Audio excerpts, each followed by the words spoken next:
اللہ تعالیٰ کر سکتا ہے، کوئی اس کے لیے مشکل نہیں. وہ اعلیٰ کل شیء قدیر، اسے ہر شے کی قدرت حاصل ہے.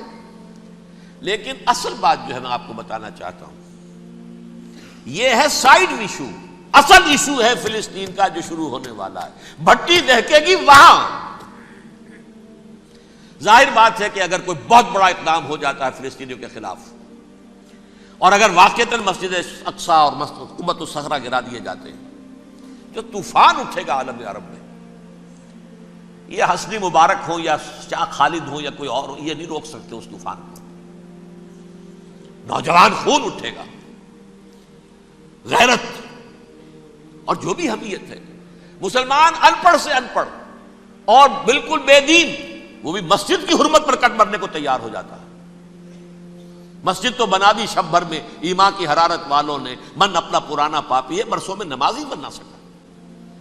وہ چاہے کانپور کی مسجد سے مسلمانوں نے جانے دی ہے، چاہے وہ شہید گنج کی مسجد تھی مسلمانوں نے جانے دی ہے، چاہے نماز نہ پڑھتے ہو. لیکن یہ جو حرمت اور یہ جو حمیت اور یہ غیرت ہے، اس سے جو طوفان اٹھے گا یہ ہوگا اس ملحمۃ العظما، اس کی طرف پیش رفت ہو رہی. کتاب الملاحم سے احادیث کے حوالے سے کہ جن جنگوں کا حوالہ دیا حضور نے، پیشن گوئی کی ہے، اس کا نقطہ آغاز تھا خلیج کی جنگ. صدام حسین نے اسے کہا تھا یہ مدر آف وارز ہے، ام المحارب، یہ ایک جنگ نہیں ہے. اس کا نقشہ بھی حدیث میں موجود ہے، پیشن گوئی موجود تھی، اس وقت بھی ہم نے شائع کی تھی. لیکن اس میں جو جنگ اب ہونے والی وہ الملحمۃ العظما. ملحمہ کسے کہتے ہیں؟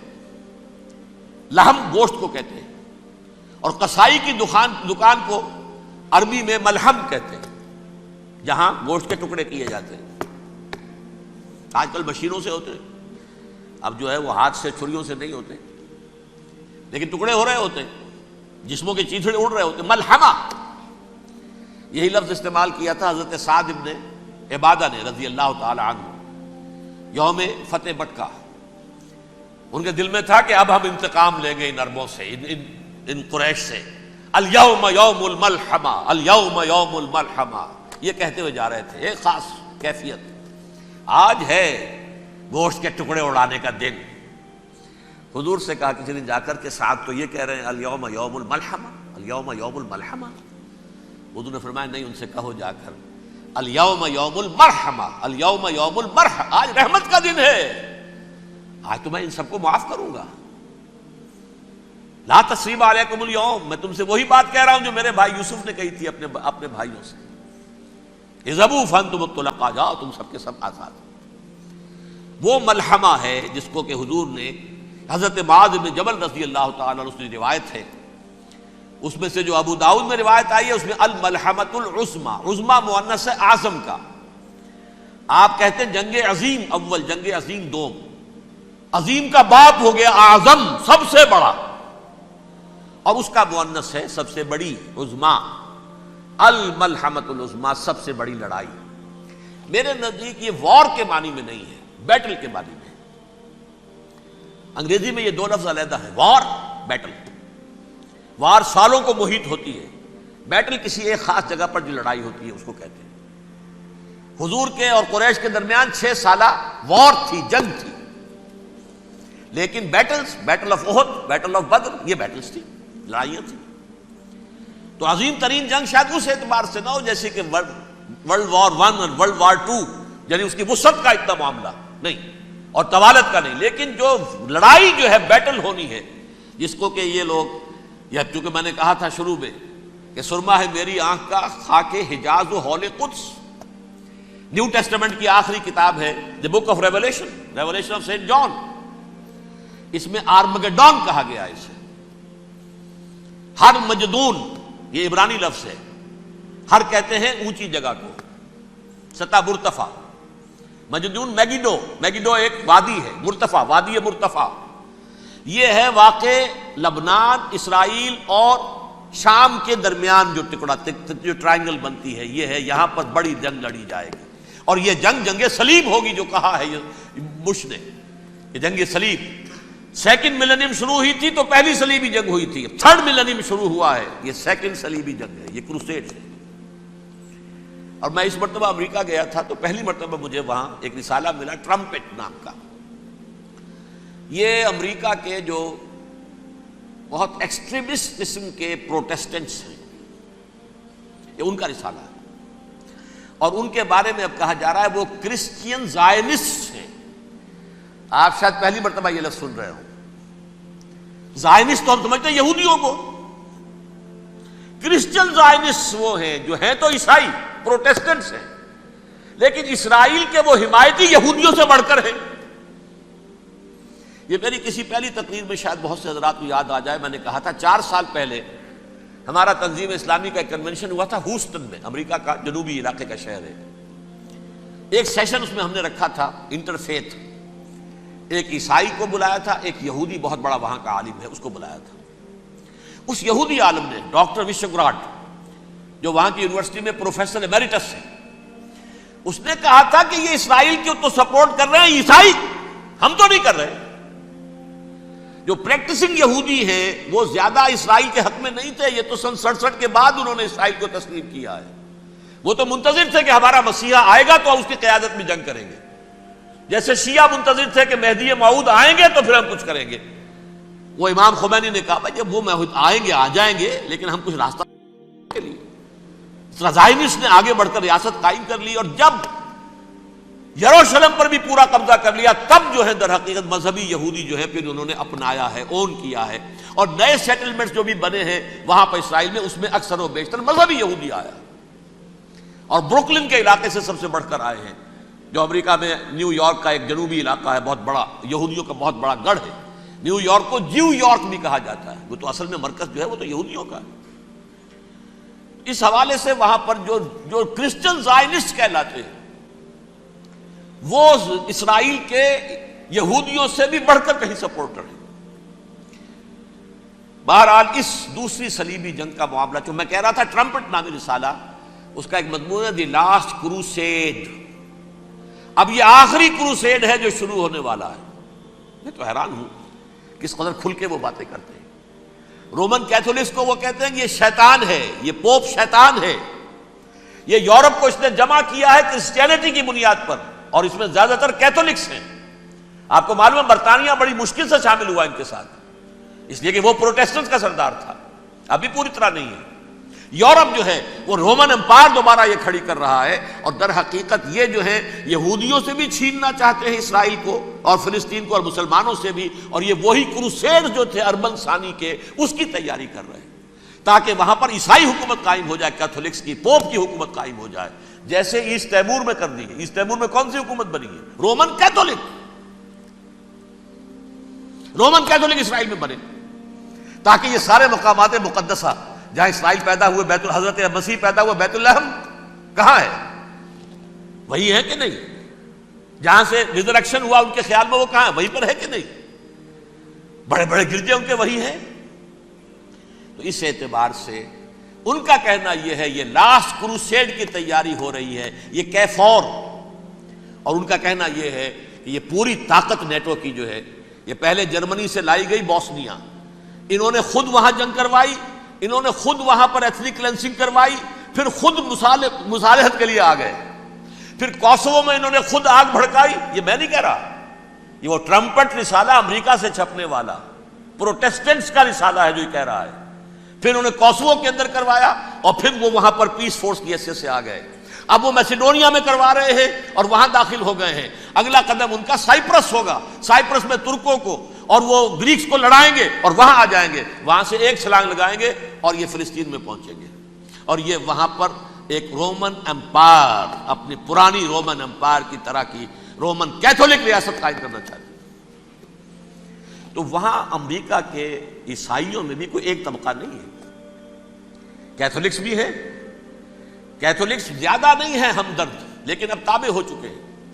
اسحاق ریبین نے جب یہ پیس ٹاک شروع ہوئی تھی، آپ کو یاد ہوگا شاید، کہ جب وہ آیا تھا واشنگٹن سے واپس فلسطین اسرائیل، تو پہلے روم میں رکا for an audience with the Pope, اور پوپ کو اس نے ایک مرتبان سا پیش کیا تھا، حضرت سلیمان علیہ السلام کے زمانے کا مرتبان، اور کہا تھا دیکھیے 3000 برس تک ہم نے اس کی حفاظت کی ہے، اب یہ میں آپ کے حوالے کر رہا ہوں.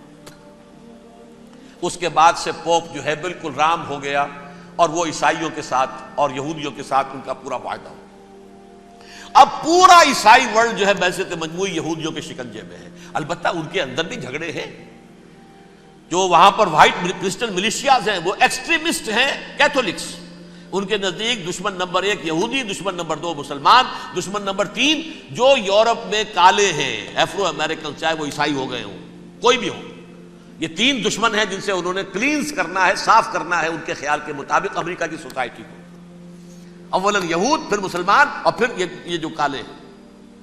لیکن دوسری طرف پروٹیسٹنٹس کے اندر ایکسٹریمسٹ وہ ہیں جنہیں کہا جا رہا ہے یہ کرسچین زائنسٹ ہیں، یہ اسرائیل سے بڑھ کر سپورٹرز ہیں. بہرحال یہ اب جنگ ہوگی، اس کا نتیجہ کیا نکلے گا یہ تو اللہ ہی جانتا ہے. اب میں آخری بات کی طرف آ رہا ہوں. آخری نتیجہ تو جو بھی کچھ اپس اینڈ ڈاؤنز آئیں گے. تلک الایام نداولھا بین الناس. آخری نتیجہ ڈراپ سین وہ یہ ہوگا کہ اللہ کے دین کا بول بالا ہوگا اور پوری دنیا پر محمد کے لائے ہوئے دین صلی اللہ علیہ وسلم کی حکومت قائم ہوگی. وہ گویا قیامت کی تمہید ہوگی، اس کے بعد بس قیامت آئے گی. کیونکہ مقصد کائنات، تخلیق کائنات پورا ہو جائے گا. پوری مخلوقات کے اندر مقصد تخلیق، کلائمیکس آف کریشن محمد الرسول اللہ صلی اللہ علیہ وسلم. دین کی تکمیل محمد الرسول اللہ صلی اللہ علیہ وسلم. اور اس خلافت عرضی کے لیے جو حضرت آدم کو خلافت دی گئی تھی، جب اس میں وہ خلافت پوری دنیا پر قائم ہو جائے گی اس کا مقصد پورا ہو جائے گا. And that will be the beginning of the end. اس کے بعد قیامت ہے. آخری نتیجہ تو یہ نکلنا ہے. اس سے پہلے سزائیں ہمیں بھی مل رہی ہیں. اور یہاں میں کانٹے کی بات جو چھوڑ گیا تھا اس کو بیان کر دوں. اللہ نے اس مغضوب علیہم قوم کو، اس ملعون قوم کو کیوں اب تک چھوٹ دیے رکھی؟ میں بتا چکا ہوں یہ بڑے عذاب کے مستحق ہو چکے تھے حضرت عیسیٰ علیہ السلام کے زمانے میں. چھوٹ دی ہے ابھی تک ہے، بلکہ ایک مرتبہ ابھارا ہے. 1900 برس کے بعد ابھرے ہیں یہ. بالفور ڈیکلریشن 1917، سن 70 عیسوی کے بعد، تقریباً 1900 برس، 1850 برس تو ہے ہی کم سے کم. پھر creation of Israel 1948، 1967 extension of Israel, یروشلم پر قبضہ. یہ سارا جو ہے کیوں ہے؟ اللہ تعالیٰ اس خیر امت محمد صلی اللہ علیہ وسلم، اس کے بہترین حصے کو سزا ان ملعونوں کے ہاتھوں دے رہا ہے. کیوں؟ جو جرم انہوں نے کیا تھا وہی ہم نے کیا. انہوں نے اللہ کی کتاب کو پیٹھ کے پیچھے پھینکا. نبذ فریق من الذین اوتوا الکتاب کتاب اللہ وراء ظہورہم. ہم نے اپنی پیٹھوں کے پیچھے پھینکا کہ نہیں؟ کولونیل رول سے آزاد ہوئے، کہیں اسلامی قانون نافذ کیا، کہیں اسلامی نظام قائم کیا. تو جو جرم ان کا تھا وہی ہمارا ہے.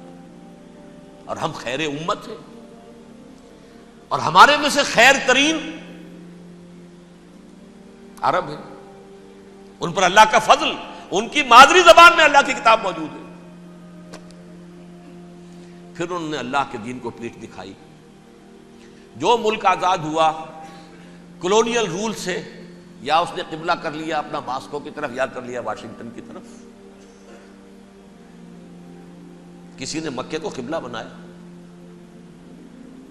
یہ بدترین سزا ہے. ویل للعرب من شر قد اقترب. اور ترمذی شریف میں تو یہاں تک روایت ہے، من اقتراب الساعۃ ہلاک العرب. قیامت کے قرب کی ایک نشانی یہ بھی ہوگی کہ عرب ہلاک ہو جائے. ایک حدیث میں الفاظ آتے ہیں کہ حضور نے جب کہا یہ ہوگا یہ ہوگا یہ ہوگا، یہ بربادی آئے گی، تو کسی زوجہ محترمہ نام میں بھول رہا ہوں، انہوں نے پوچھا کہ عرب اس دن کہاں ہوں گے؟ فرمایا العرب یومئذ قلیل، بہت کم. آخری خاتمہ ہونا ہے یہود کا حضرت مسیح علیہ السلام کے ہاتھوں. وہ عذاب جو 2000 برس تک ان سے ٹلا رہا وہ آئے گا، اور ان کے رسول ہی کے ہاتھوں آئے گا. لیکن اس سے پہلے مسلمانوں پر یہ عذاب آ رہا ہے، ہولوکاسٹ کے درجے کا عذاب آ رہا ہے. البتہ ہم پاکستانی اس میں یوں سمجھ لیجئے کہ وہ تو خبریں موجود ہیں احادیث میں، وہاں تو جو ہونا ہے. اتنے انسان مریں گے، اتنے انسان مریں گے کہ ایک پرندہ جو ہے اڑتا چلا جائے گا، وہ نہیں چاہے گا کہ نیچے اترے تو کسی لاش پر اترے، اسے جگہ نہیں ملے گی زمین خالی کر کہیں اتر سکے، تھک ہار کر گرے گا، مرے گا تو بھی لاش کے اوپر گرے گا. یہ الفاظ ہیں حضور کے صلی اللہ علیہ وسلم. الملحمۃ العظمی الملحمۃ الکبریٰ. یہ لاسٹ کروسیڈ ٹرمپٹ اخبار نے، میں اس کا فوٹو اسٹیٹ بھی کبھی آپ کو دکھا دوں، ویسے میرے ساتھ ہے وہ رسالہ ٹرمپٹ. دی لاسٹ کروسیڈ اس کی تیاری ہو رہی ہے. وہ الملحمۃ العظمی اور ملحمۃ الکبریٰ جو ہے وہ آنے والی ہے. ابن ماجہ میں اس کبریٰ کہا ہے، اکبر کا مؤنث کبریٰ. ملحمہ کبریٰ سب سے بڑی جنگ، اور ملحمہ عظمی سب سے عظیم جنگ. یہ ہوگی اور بہت جلد.